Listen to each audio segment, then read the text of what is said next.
Mark సువార్త 15వ అధ్యాయము 21వ వచనాన్ని చదువుకుందాం.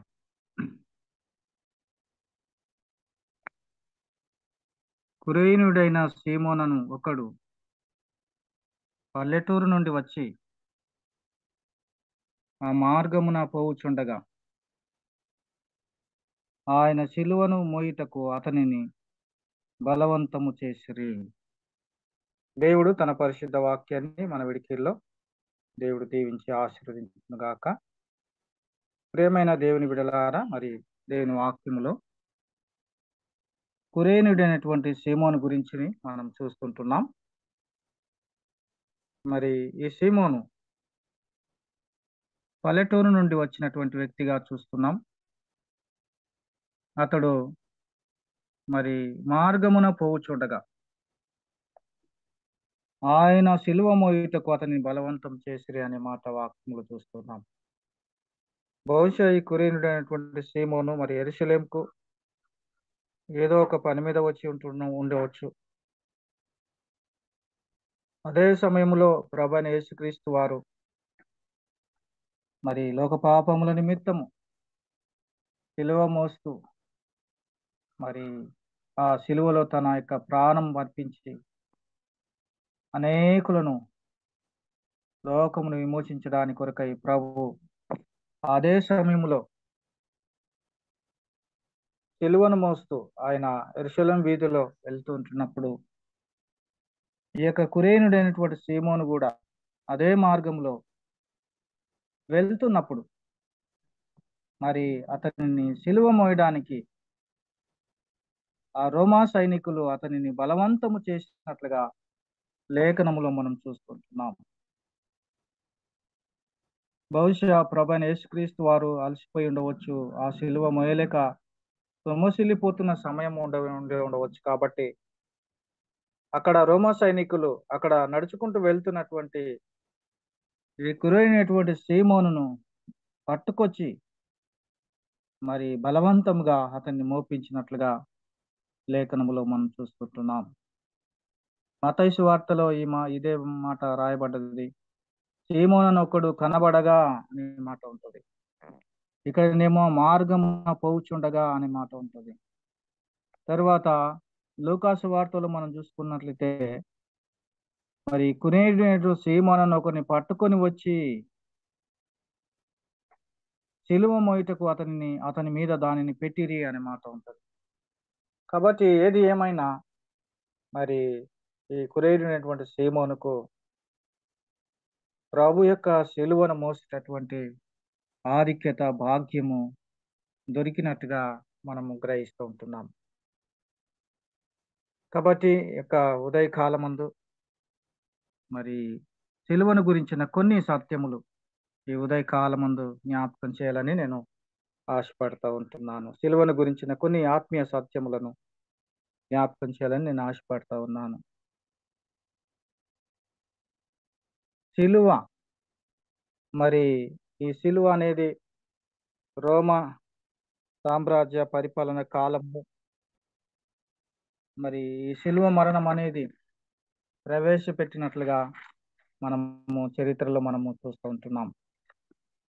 భయంకరమైనటువంటి మరి నేరస్తులకు భయంకరమైనటువంటి మరి దేశ ద్రోహులకు మరి యొక్క శిలువ శిక్ష అమలు పరిచినట్లుగా రోమా సామ్రాజ్య కాలంలో అమలు పరిచినట్లుగా మనము చరిత్రలో మనం చూస్తూ ఉంటున్నాం. ఎందుకంటే ఈ యొక్క శిలువ శ్రమ, ఈ శిలువ మరణము చాలా భయంకరమైనటువంటిది. కాబట్టి ఘోరమైన నేరస్తులు త్వరగా చనిపోకుండా ఈ యొక్క శిలువ మీద వాళ్ళు బాధపడుతూ మరి చాలా వేదన పడుతూ చనిపోవాలన్నటువంటి ఉద్దేశం చేత రోమా సామ్రాజ్య పరిపాలన కాలంలో ఈ శిలువ మరణం అమల్లోనికి తెచ్చినట్లుగా చూస్తుంటున్నాం. అయితే మరి మన ప్రభువైన యేసుక్రీస్తు ఈ శిలువలో లోక మానవాళి అంతటి కొరకు తన ప్రాణం పెట్టడం ద్వారా, తన రక్తము చిందించడం ద్వారా, తన అమూల్యమైన నిర్దోషమైన నిష్కలంకమైనటువంటి గొర్రెపిల్ల వంటి రక్తము చేత మీరు విమోచించబడలేదా అనే మాట వాక్యములో పేతురు గ్రంథములో ఉంది. కాబట్టి ఈ శిలువ మీద ప్రభు మన కొరకు మరణించడం ద్వారా, తన అమూల్య రక్తము చిందించడం ద్వారా మరి మనకు రక్షణ వచ్చింది, విలువ వచ్చింది. ఈ శిలువ ఒక శాపగ్రస్తమైనటువంటిదే, కానీ ప్రభు ఎప్పుడైతే ఆ శిలువ మీద మరణించాడో మానవాళి కొరకు, తన రక్తం చిందించాడో, ఆ శిలువకు విలువ వచ్చినట్లుగా మనము గ్రహిస్తూ ఉంటున్నాం. గలతీ పత్రికలో చూసినట్టయితే శిలువ మీద మరణించేవాడు శాపగ్రస్తుడు అనే మాట ఉంటుంది అక్కడ. గలతీ 3:14 చూస్తే, ధర్మశాస్త్రం అనే శాపం నుండి మనల్ని విడిపించుట కొరకు ఆయన శాపమాయను అనే మాట గలతీ పత్రికలో ఉంటుంది. కాబట్టి మరి ప్రభు మనల్ని విడిపించుట కొరకు, రక్షించుట కొరకు ఆ శాపగ్రస్తమైనటువంటి ఆ శిలువ మీద ఆయన మరణం ఉంది మనకు విడుదల అనుగ్రహించినట్లుగా ఈ ఉదయకాలమందు మరొకసారి జ్ఞాపకం చేసుకుంటున్నాం. ఇంకా కొన్ని వచనాలను మనం జ్ఞాపకం చేసుకున్నట్లయితే, మరి కొరింథీ పత్రిక, మొదటి కొరింథీ పత్రిక మొదటి అధ్యాయం 18వ వచనం మనం చూసినట్లయితే, అక్కడ సిలువను గురించిన వార్త నశించుచున్న వారికి వెరితనము గాని, రక్షించబడుచున్న మనకు దేవుని శక్తి అనే మాట అక్కడ అపోస్తలుడైనటువంటి పౌలు తెలియజేస్తూ ఉన్నాడు. కాబట్టి ఈ యొక్క సిలువను గురించిన వార్త నశించే వారికి వెరితనంగా కనబడుతుంది. మరి రక్షించబడుచున్నటువంటి మనకైతే ఆ సిలువలో దేవుని శక్తి ఉన్నదని మనము ఉదయకాలం ముందు జ్ఞాపకం చేయబడుతూ ఉంటున్నాం. నిజంగా చాలా మంది మరి సిలువను గురించి వెరితనం చేస్తూ ఉంటారు, హేళన చేస్తూ ఉంటారు, అపహాసిస్తూ ఉంటారు. మరి 3 మేకులు పిక్కోలేని వాడు ఏమి దేవుడు అనే మాట మాట్లాడుతూ ఉంటారు. కానీ వారికి వెరితనం అది. సిలువను గురించిన వార్త నశించున్న వారికి వెరితనం గాని, రక్షించబడుచున్న మనకు దేవుని శక్తి అని దేవుని యొక్క వాక్యం మనకు జ్ఞాపకం చేస్తూ ఉంటుంది. కాబట్టి ఈ ఉదయకాలమందు మరి సిలువను గురించినటువంటి కొన్ని సత్యములను మనం జ్ఞాపకం చేసుకుంటున్నాము. మరి మనకైతే దేవుని శక్తి, ఈ యొక్క సిలువను గురించిన వార్త మనకు దేవుని శక్తి మనకు అందులో మనకు బయలుపరచబడుతూ ఉంది. యేసు ప్రభువు ఎందుకు ఆ శిలువలో మరణించాడో, ఎందుకు ఆయన రక్తము చిందించాడో, ఎందుకు ఆయన బాధలు పడ్డాడో, ఎందుకు ఆ శిలువలో వేదన పడ్డాడో, అవన్నీ కూడా మనం ధ్యానించినప్పుడు అందులో దేవుని శక్తి మనకు కనబడుతూ ఉన్నది. దేవుని ప్రేమ మనకు కనబడుతూ ఉన్నది. దేవుని దయాళుత్వము మనకు ప్రభులో మనకు ఆ శిలువ మరి శ్రమలను మనం ధ్యానించినప్పుడు మనకు కనబడుతుంది. అయితే నశించుతున్న వారికి వెరితనంగా ఉన్నదండి వాక్యంలో. కాబట్టి ఎవరైతే ఆ శిలువను గురించి వెరితనంగా మాట్లాడుతూ ఉంటారో, అవహేళనగా మాట్లాడుతూ ఉంటారో, వారికి అది వెరితనంగా కనబడుతూ ఉంది. దేవుని శక్తి వారికి కనబడడం లేదు. దేవుని శక్తి వారు గ్రహించే స్థితిలో వారు లేరు. దేవుని కృపను బట్టి మనమైతే మరి ఆ శిలువలో ఉన్నటువంటి దేవుని శక్తిని మనము గ్రహించి, ఆ శిలువ యాగమును, ప్రభు చేసిన శిలువ యాగమును మనము గ్రహించి, మరి అది దైవ కార్యమని పరిశుద్ధాత్ముడు మనకు బయలుపరచడం ద్వారా మనము ఈ దినము రక్షించబడి దేవుని బిడ్డలముగా, ఆయన సొత్తైన జనముగా మనం చేయబడ్డాం. కాబట్టి మొట్టమొదటిగా మనం చూస్తుంటున్నాము, సిలువను గురించిన వార్త నశించుతున్న వారికి వెరితనం గాని, రక్షించబడుచున్న మనకు దేవుని శక్తి అనే మాట వాక్యం ద్వారా మనం చూస్తున్నాం. రెండవదిగా మనం జ్ఞాపకం చేసుకుందాం, ఫిలిప్పీలకు రాసిన పత్రిక 3వ అధ్యాయము, ఫిలిప్పీలకు రాసిన పత్రిక 3వ అధ్యాయము 18వ వచనం చదువుకుందాం. అనేకులు క్రీస్తు శిలువకు శత్రులుగా నడుచుకొనుచున్నారు. వీరిని గురించి మీతో అనేక పర్యాయములు చెప్పి ఇప్పుడును ఏడ్చుచూ చెప్పుచున్నాను అని అంటున్నాడు అపోస్తలుడైన పౌలు. ఫిలిప్పీ సంఘానికి మరి పత్రిక రాస్తూ అంటూ ఉన్నాడు, అనేకులు సిలువకు శత్రువులుగా నడుచుకొనుచున్నారు అంటున్నారు. మరి ఆ కాలంలో వచ్చినటువంటి పౌలు ఈ మాటలు సంఘమునకు తెలియజేస్తా ఉన్నాడు. రక్షించబడి కూడా సిలువ దగ్గరికి వచ్చి దేవుని శక్తి అనుభవించి కూడా మరి శత్రువులుగా మారినారనే మాట ఇక్కడ వాక్యంలో మనం చూస్తున్నాం ఆ దినంలో. ఆ సిలువ యొక్క శక్తిని ఎరిగి కూడా మరి దేవునికి దూరమై దేవునికి మరి దూరం వెళ్ళి దూరంగా ఉండి శత్రువులుగా మార్చబడ్డట్టుగా ఇక్కడ వాక్యంలో మనము గమనిస్తున్నాం. ప్రియమైనటువంటి దేవుని బిడ్డలారా, కాబట్టి అనేకులు క్రీస్తు శిలువకు శత్రులుగా నడుచుకొనుచున్నారు. వీరిని గురించి మీతో అనేక పర్యాయములు చెప్పి ఇప్పుడును ఏడ్చుచు చెప్పుచున్నాను అంటున్నాడు. వస్తున్నటువంటి పౌలు మరి అనేకులు ఈ శిలువ శక్తిని విడిచిపెట్టి శిలువ మరి ప్రభులో ఉన్నటువంటి ఆ రక్షణ భాగ్యాన్ని విడిచిపెట్టి నడుచుకుంటున్న విధానాన్ని బట్టి చూసి అపొస్తలుడైన పౌలు ఏడ్చుచూ చెప్పుచున్నాను అంటున్నాడు. ఏడ్చుచూ నేను మీకు చెప్తున్నాను, అనేకులు శిలువకు శత్రులుగా నడుచుకుంటున్నారు అంటున్నారు.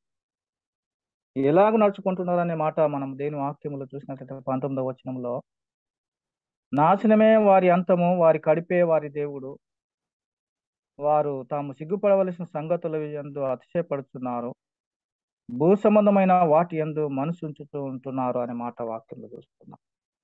ఎలాగ వీరు శిలువకు శత్రులు అయిపోయారంటే అతిశయించడం ద్వారా, వారు సిగ్గుపడాల్సిన సంగతుల యందు అతిశయపడటం ద్వారా వారు శిలువకు శత్రులు అయిపోయినట్టుగా చూస్తున్నాం. తరువాత భూ సంబంధమైన వాటి యందు మనసు ఉంచుతుంటున్నారు.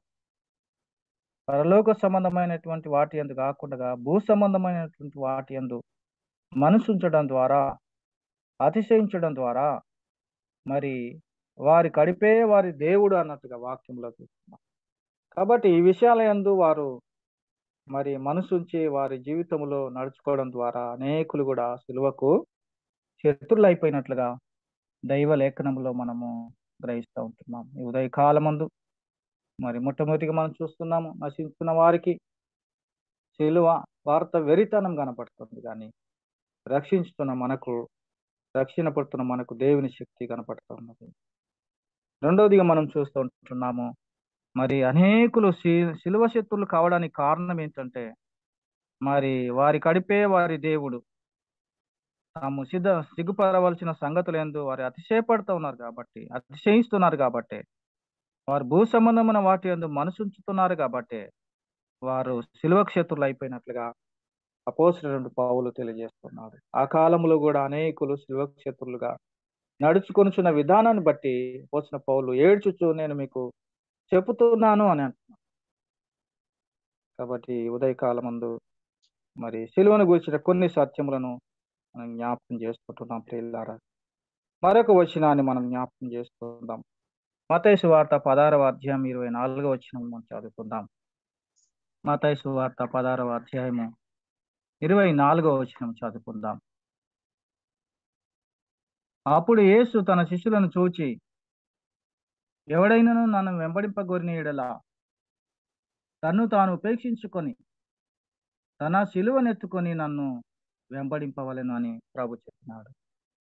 ఎవడైనా నన్ను వెంబడింపగోరిన యెడల తను తాను ఉపేక్షించుకొని తన సిలువనెత్తుకొని నన్ను వెంబడించవలన్నాడు. మూడవదిగా మనం చూస్తే మరి తన సిలువనెత్తుకొని నన్ను వెంబడించవలనటువంటి మాట ప్రభు చెప్పిన మాటను మనం జ్ఞాపకం చేసుకుంటున్నాం. కాబట్టి మరి ప్రభు అయితే లోక పాపముల కొరకు తన సిలువను మోసి మరి రక్షణ భాగ్యమును సిద్ధపరిచి మనకు అందించాడు. కానీ మనము కూడా ఈ లోకంలో ప్రభువు మనకిచ్చినటువంటి సిలువ ఏంటో మనం ఆ సిలువను మోస్తూ మనల్ని మనం ఉపేక్షించుకుంటూ మరి సిలువ శత్రువులను మనం చూసినాం కదా, వారు అతిశయపడ్డారు, భూ సంబంధమైనటువంటి వాటి యందు మనసుంచారు, వారి కడిపే వారి దేవుడు అన్నట్టుగా వారు నడుచుకున్నారు కాబట్టి వారు శత్రులు అయిపోయారు. అలా కాకుండా మరి మనల్ని మనం ఉపేక్షించుకొని మనకు దేవుడు అప్పగించిన సిలువ ఏంటో ఆ సిలువను ఎత్తుకొని మనము ప్రభువును వెంబడించవలసినటువంటి అవసరత ఉందని ఈ ఉదయకాలం ముందు మరొకసారి దైవ సన్నిధిలో మరి జ్ఞాపకం చేపడతా ఉన్నాం. కాబట్టి మరి కురేనటువంటి సీమోనుకైతే ఆ గొప్ప ధన్యత దొరికింది. ఆ పల్లెటూరు వాడైనటువంటి ఆ వ్యక్తి మరి ఆ మార్గమును నడుచుకుంటూ వెళ్తున్నప్పుడు ఆ యొక్క రోమా సైనికులు అతన్ని తెచ్చి బలవంతంగా ఆ యొక్క సిలువను తన మీద మోపినప్పుడు కొంతవరకు అతడు మోసినట్టుగా మనము గ్రహిస్తూ ఉంటున్నాం. కాబట్టి మరి ఉదయకాలమందు సిలువ మనకు దేవుని శక్తిని అనుగ్రహించింది. దేవుని ప్రేమను, దేవుని దయాళుత్వాన్ని మనము చూడగలిగాము. పరిశుద్ధాత్మ ద్వారా రక్షించబడ్డాము. ఆ కురియైనటువంటి సీమోను ఏ విధంగా సిలువ మోసి గొప్ప భాగ్యతను పొందుకున్నాడో, ఈరోజు మనం కూడా మరి సిలువను చూసి ప్రభువును ఆ యొక్క సిలువ శ్రమలను మనం జ్ఞాపకం చేసుకొని రక్షణ భాగ్యం మనం పొందుకున్నాం. ఆ రక్షణ భాగ్యమును బట్టి దేవునికి మనం ఎంతగానో స్తుతి చెల్లించాలి. అయితే సిలువకు శత్రులుగా మనం నడుచుకోకుండగా మరి భూ సంబంధమైన వాటి యందు మనసుంచక, సిలువకు శత్రులుగా మనం నడుచుకోక, అతిశయించక, మరి దేవుని మీద ఆధారపడి మనం ముందుకెళ్ళవలసిన వారం ఉంటున్నాం. అలాగే ప్రభు మనకు అప్పగించినటువంటి సిలువ ఏంటో ఆ సిలువను గ్రహించి మరి మనల్ని మనం ఉపేక్షించుకొని, ప్రభు చెప్పినట్టుగా నన్ను వెంబడించేవాడు తను తాను ఉపేక్షించుకొని తన సిలువనెత్తుకొని నన్ను వెంబడింపవాలని చెప్పినాడు. కాబట్టి ఉపేక్షించుకొని మనల్ని మనము ఆ సిలువను మోస్తూ, ప్రభు మనకు అప్పగించిన ఆ సిలువ ఏంటో గ్రహించి ఆ సిలువను మోస్తూ మన జీవితంలో ముందుకెళ్ళవలసిన వారమై ఉంటున్నాము. అలాంటి గొప్ప కృపను, సహాయతను పరిశుద్ధాత్మ దేవుడు మనకెల్లరికి దేవుడు దయచేయను గాక.